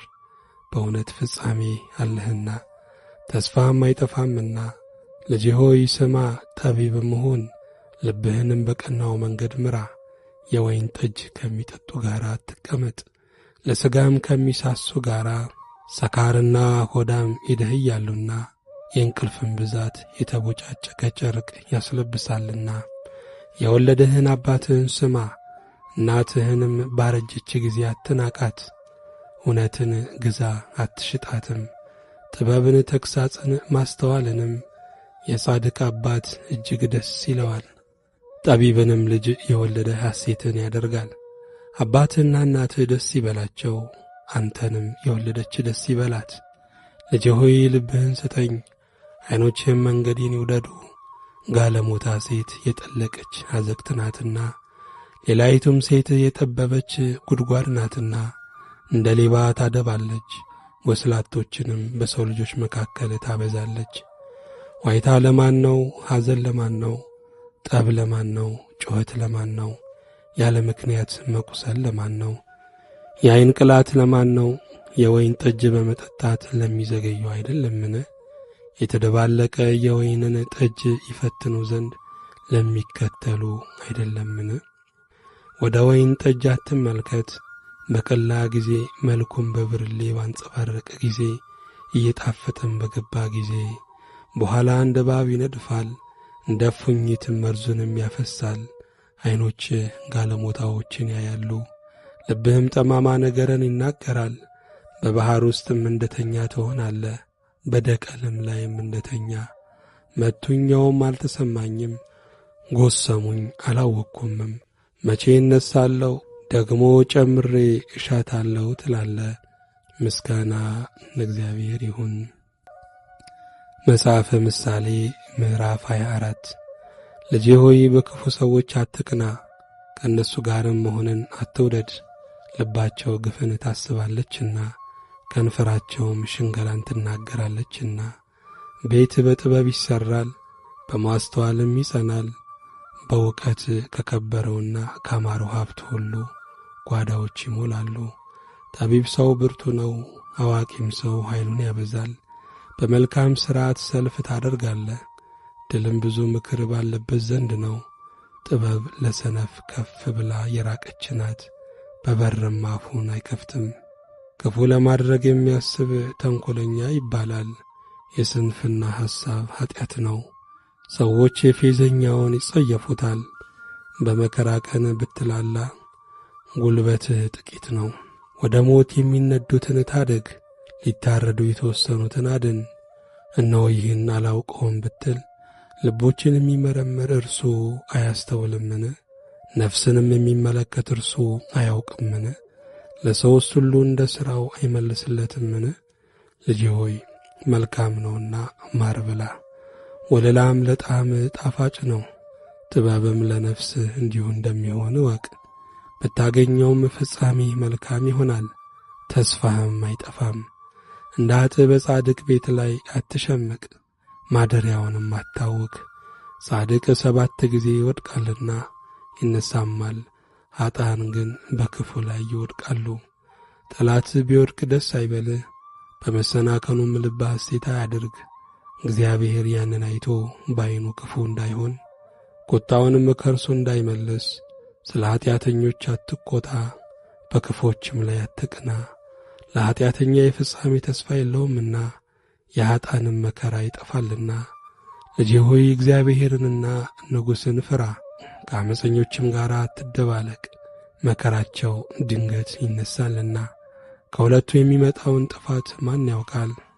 የሚቀጥለው ከግሪክ የተጨመረ ነው። የነገሩትን የሚሰማ ልጅ ከጥፋት የራቀ ነው። የነገሩትን የሚቀበልን ሰው እግዚአብሔር ይቀበለዋል። ከንጉሥ አንደበት ምን ሐሰት ይናገራል አይባልም፣ ከአንደበቱም የሚወጣ ሐሰት የለም። የንጉሥ ቃል እሾተል ናት፣ ለጥፋት የተሰጠችውን ሰው ሰውነት ታጠፋዋለች እንጂ አንድ አካል ብቻ የምትጠፋ አይደለም። ሰይፈ መዓቱ ብትሳል ግን ከወገኑ ጋር ሰውን ታጠፋለች። ከአሞሮች ግልገል ወገን የማይበላ እስኪሆን ድረስ እንደ እሳት ነበልባል ታቃጥላለች። በፍርድ ታደላ ዘንድ መልካም አይደለም። ኃጥኡን ጻድቅ ነህ የሚለውን ወገኖች ይረግሙታል፣ አሕዛብም ይጠሉታል። የሚዘልፉትን ግን ደስታ ይሆንላቸዋል፣ በላያቸውም መልካም በረከት ትመጣላቸዋለች። በቀና ነገር የሚመልስ ከንፈርን ይስማል። በስተ ሜዳ ሥራህንም አሰናዳ፣ ስለ አንተ በእርሻ አዘጋጃት። ከዚያም በኋላ በቤትህ ሥራ። በባልንጀራ ላይ በከንቱ ምስክር አትሁን፣ በከንፈርህም አታባብለው። እንዳደረገብኝም እንዲሁ አደርግበታለሁ፣ እንደ ሥራው መለስበታለሁ አትበል። በታካች ሰው እርሻ አእምሮ በጐደለውም ሰው ወይን ቦታ አለፉ። እነሆም ሁሉ እሾህ ሞልቶበታል፣ ፊቱንም ሳማ ሸፍኖታል፣ የድንጋዩም ቅጥር ፈርሷል። ተመለከትሁና አሰብሁ፣ አየሁትና ተግሣጽን ተቀበልሁ። ጥቂት ትተኛለህ፣ ጥቂትም ታንቀላፋለህ። ትተኛም ዘንድ ጥቂት እጅህን ታጥፋለህ። እንግዲህ ድህነትህ እንደ ወንበዴ፣ ችጋርህም ሰይፍ እንደ ታጠቀ ሰው ይመጣብሃል። ምስጋና ለእግዚአብሔር ይሁን። መጽሐፈ ምሳሌ ምዕራፍ 25 እነዚህም ደግሞ የይሁዳ ንጉሥ የሕዝቅያስ ሰዎች የቀዷቸው የሰሎሞን ምሳሌዎች ናቸው። የእግዚአብሔር ክብር ነገርን መሰወር ነው፣ የነገሥታት ክብር ግን ነገርን መመርመር ነው። እንደ ሰማይ ከፍታ እንደ ምድርም ጥልቀት የነገሥታት ልብ አይመረመርም። ከብር ዝገትን አስወግድ፣ ፈጽሞም ይጠራል። ከንጉሥ ፊት ኃጥአንን አርቅ፣ ዙፋኑን በጽድቅ ትጸናለች። በንጉሥ ፊት አትመካ፣ በታላላቆችም ስፍራ አትቁም። ዐይኖችህ ባዩት በመኰንን ፊት ከምትዋረድ ወደዚህ ከፍ በል ብትባል ይሻልሃልና። ባልንጀራ ባሳፈረህ ጊዜ ኋላ እንዳትጸጸት፣ ለክርክር ፈጥነህ አትውጣ። ክርክርህንም ከባልንጀራ ጋር ተከራከር፣ የሌላ ሰው ምስጢር ግን አትግለጥ። የሚሰማ እንዳይነቅፍህ፣ አንተንም ከማነወር ዝም እንዳይል። የወርቅ እንኮይ በብር ጻሕል ላይ፣ የጊዜው ቃል እንዲሁ ነው።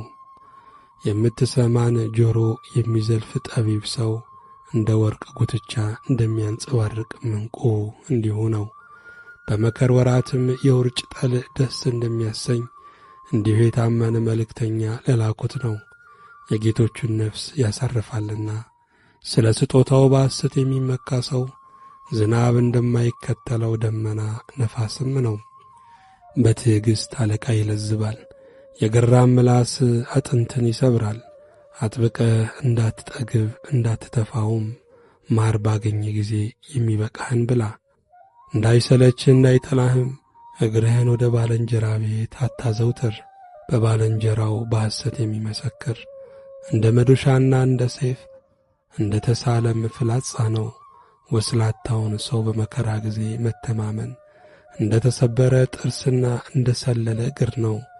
ለሚያዝን ልብ ዝማሬ የሚዘምር ለብርድ ቀን መጎናጸፊያውን እንደሚያስወግድ በቁስልም ላይ እንደ መጻጻ እንዲሁ ነው። ጠላት ቢራብ እንጀራ ብለው ቢጠማም ውሃ ጠጣው። ፍም በራሱ ላይ ትሰበስባለህና እግዚአብሔርም ዋጋህን ይመልስልሃልና። የሰሜን ነፋስ ወጀብ ያመጣል፣ ሐሜተኛ ምላስም የሰውን ፊት ያስቈጣል። ከጠበኛ ሴት ጋር በአንድ ቤት ከመቀመጥ በሰገነት ማዕዘን መቀመጥ ይሻላል። የቀዘቀዘ ውሃ ለተጠማች ነፍስ ደስ እንደሚያሰኝ ከሩቅ አገር የመጣ መልካም ምስራች እንዲሁ ነው። በኃጥእ ፊት የሚወድቅ ጻድቅ እንደ ደፈረሰ ፈሳሽና እንደ ረከሰ ምንጭ ነው። ብዙ ማር መብላት መልካም አይደለም፣ እንዲሁም የራስን ክብር መፈላለግ አያስከብርም። ቅጥር እንደሌላት እንደ ፈረሰች ከተማ መንፈሱን የማይከለክል ሰው እንዲሁ ነው። ምስጋና ለእግዚአብሔር ይሁን፣ አሜን። መጽሐፈ ምሳሌ ምዕራፍ 26 በረዶ በበጋ ዝናብም በመከር እንዳይገባ እንዲሁ ለሰነፍ ክብር አይገባውም። እንደሚተላለፍ ድንቢጥ ወዲያና ወዲህ እንደሚበር ጨረባ እንዲሁ ከንቱ እርግማን በማንም ላይ አይደርስም። አለንጋ ለፈረስ ልጓም ለአህያ በትርም ለሰነፍ ጀርባ ነው።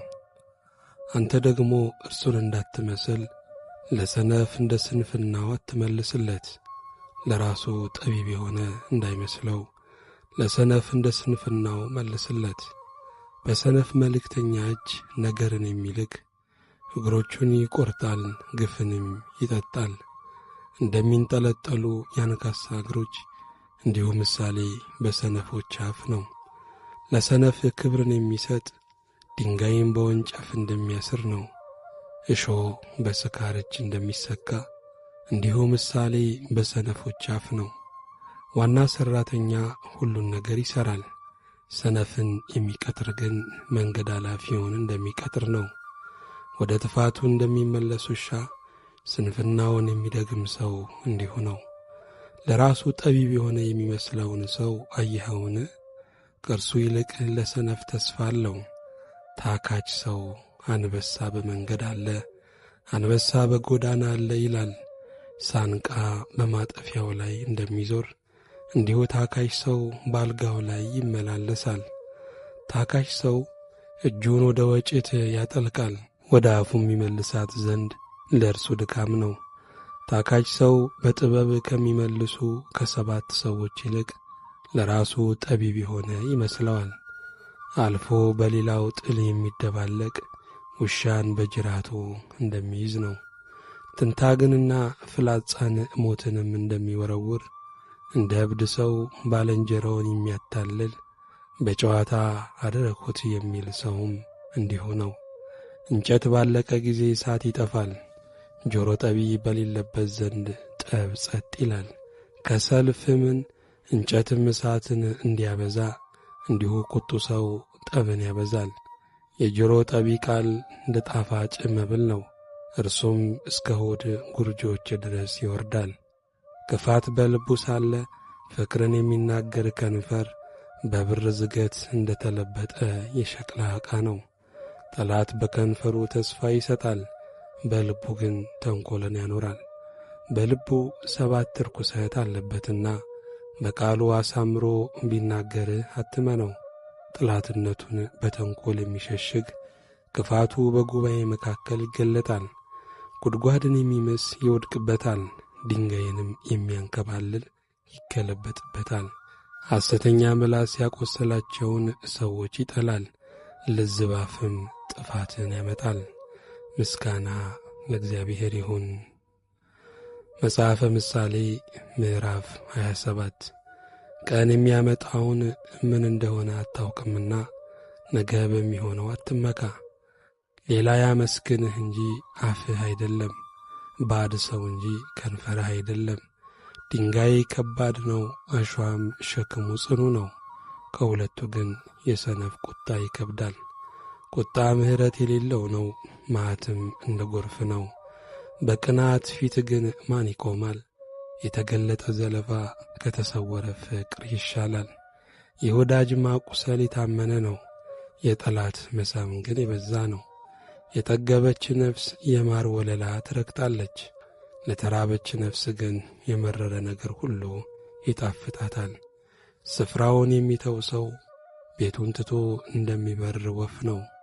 ሽቱና ዕጣን ልብን ደስ ያሰኛሉ፣ እንዲሁ ነፍስ በወዳጅ ምክር ደስ ይላታል። ወዳጅህንና የአባትህን ወዳጅ አትተወው፣ በመከራህም ቀን ወደ ወንድምህ ቤት አትግባ። የቀረበ ወዳጅ ከራቀ ወንድም ይሻላል። ልጄ ሆይ ጠቢብ ሁን፣ ልቤንም ደስ አሰኘው፣ ለሚሰድበኝ መልስ መስጠት ይቻለኝ ዘንድ። ብልህ ሰው ክፉን አይቶ ይሸሸጋል፣ አላዋቂዎች ግን አልፈው ይጐዳሉ። ለማያውቀው ከተዋሰ ሰው ልብሱን ውሰድ፣ ለእንግዳ የተዋሰውንም እርሱን አግተው። ባልንጀራውን በታላቅ ቃል ማለዳ የሚባርክ ሰው እንደሚራገም ያህል ነው። በዝናብ ቀን የሚያንጠባጥብ ቤትና ጠበኛ ሴት አንድ ናቸው። እርሷንም መከልከል ነፋስንም መከልከልና ዘይትን በቀኝ እጅ መጨበጥ ነው። ብረት ብረትን ይስለዋል፣ ሰውም ባልንጀራውን ይስላል። በለሱን የጠበቀ ፍሬዋን ይበላል፣ ጌታውንም የሚጠብቅ ይከብራል። ፊት በውሃ ላይ ለፊት እንደሚታይ እንዲሁ የሰው ልብ ለሰው ይታያል። ሲኦልና ጥፋት እንዳይጠግቡ እንዲሁ የሰው ዓይን አይጠግብም። ብር በከውር ወርቅም በማቅለጫ ይፈተናል፣ ሰውም በሚያመሰግኑት ሰዎች አፍ ይፈተናል። ሰነፍን በሙቀጫ ውስጥም ከእህል ጋር በዘነዘና ብትወቅተው ስንፍናው ከእርሱ አይርቅም። የበጎችህን መልክ አስተውለ እወቅ፣ በከብቶችህም ላይ ልብህን አኑር። ባለጠግነት ለዘላለም አይኖርምና ዘውድም ለትውልድ ሁሉ አይጸናምና። ደረቅ ሳር በታጨደ ጊዜ፣ አዲስ ለምለም በታየ ጊዜ፣ ከተራራውም ቡቃያ በተሰበሰበ ጊዜ በጎች ለልብስ ፍየሎችም የእርሻ ዋጋ ይሆናሉ። ለሲሳይ ለቤተሰቦችህም ሲሳይ፣ ለገረዶችህም ምግብ የፍየል ወተት ይበቃል። ምስጋና ለእግዚአብሔር ይሁን። መጽሐፈ ምሳሌ ምዕራፍ 28 ኀጥእ ማንም ሳያሳድደው ይሸሻል፣ ጻድቅ ግን እንደ አንበሳ ያለ ፍርሃት ይኖራል። ስለ ሀገሪቱ ዓመፀኝነት አለቆቿ ብዙ ሆኑ፣ በአስተዋይና በአዋቂ ሰው ግን ዘመኗ ይረዝማል። ድሆችን የሚያስጨንቅ ምስኪን ሰው እህልን እንደሚያጠፋ እንደ ዶፍ ዝናብ ነው። ሕግን የሚተዉ ሰዎች ኀጥኣንን ያመሰግናሉ፣ ሕግ ጠባቂዎች ግን ይጠሏቸዋል። ክፎች ሰዎች ፍርድን አያስተውሉም፣ እግዚአብሔርን የሚሹ ግን ሁሉን ያስተውላሉ። በጠማማ መንገድ ከሚሄድ ባለጠጋ ያለ ነውር የሚሄድ ድሃ ይሻላል። ሕግን የሚጠብቅ አስተዋይ ልጅ ነው፣ ምናምንቴዎችን የሚከተል ግን አባቱን ያሳፍራል። በአራጣ ብዛትና በቅሚያ ሀብቱን የሚያበዛ ለድሃ ለሚራራ ያከማችለታል። ሕግን ከመስማት ጆሮን የሚመልስ ጸሎቱ አጸያፊ ናት። ቅኖችን በክፉ መንገድ የሚያስት እርሱ ወደ ጉድጓዱ ይወድቃል። ፍጹማን ግን መልካም ነገርን ይወርሳሉ።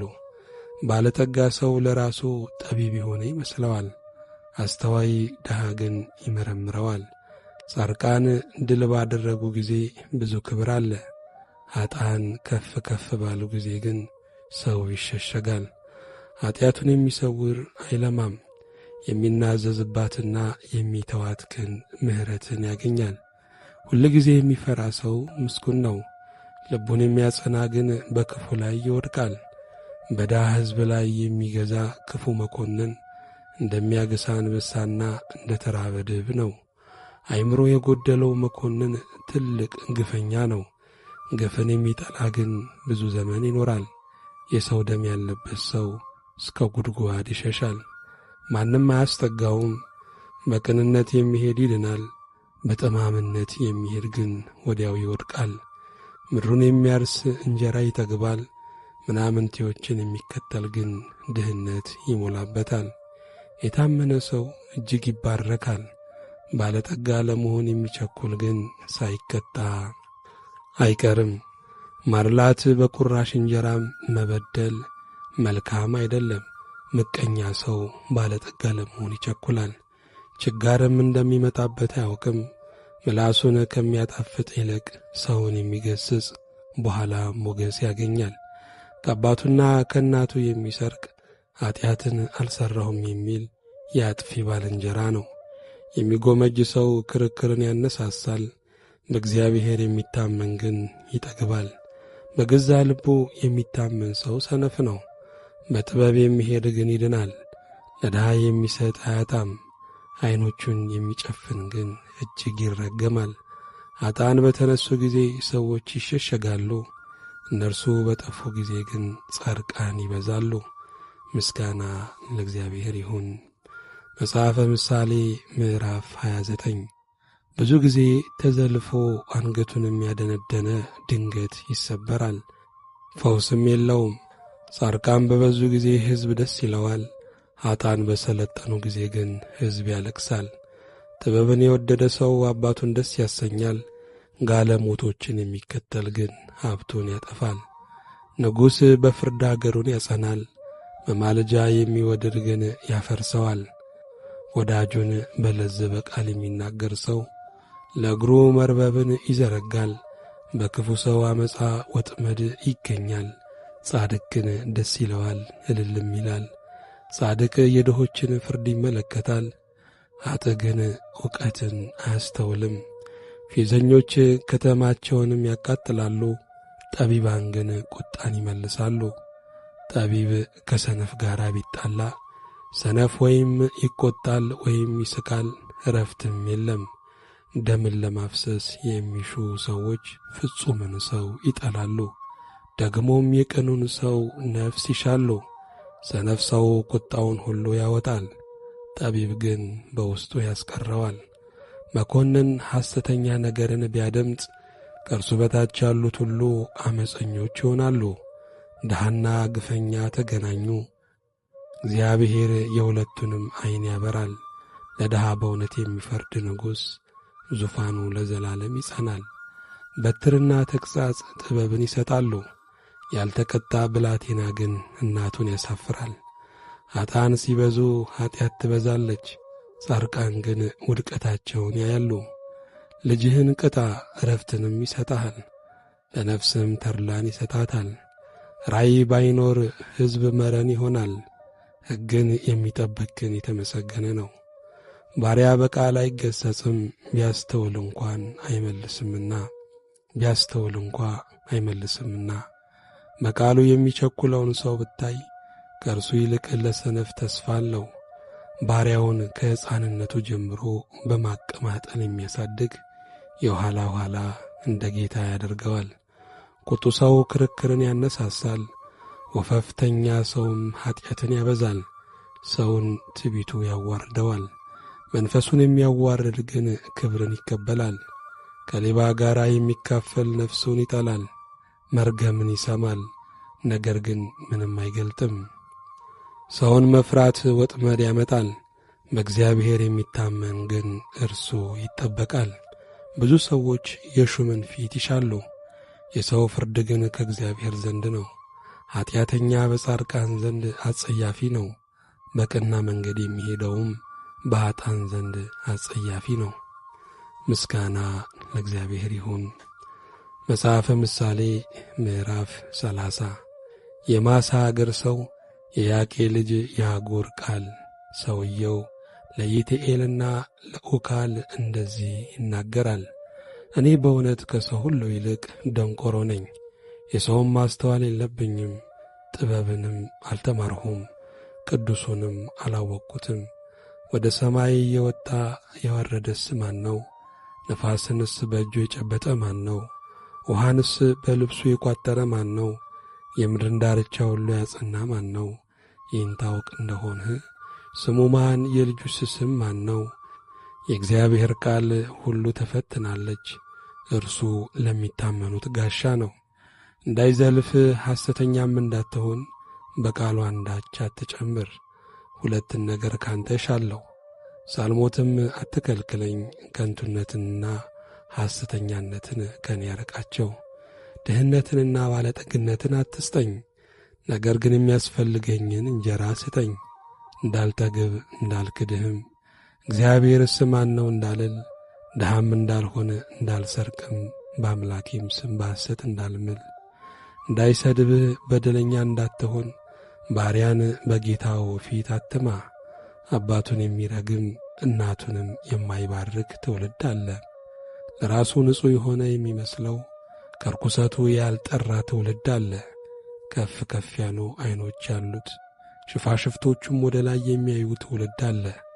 ድሆችን ከምድር ላይ ችግረኞችንም ከሰው መካከል ያጠፋና ይጨርስ ዘንድ ጥርሶቹ ሰይፍ መንጋጎቹም ካራ የሆኑ ትውልድ አለ። አልክት ስጠን ስጠን የሚሉ ሁለት ሴቶች ልጆች አሉት።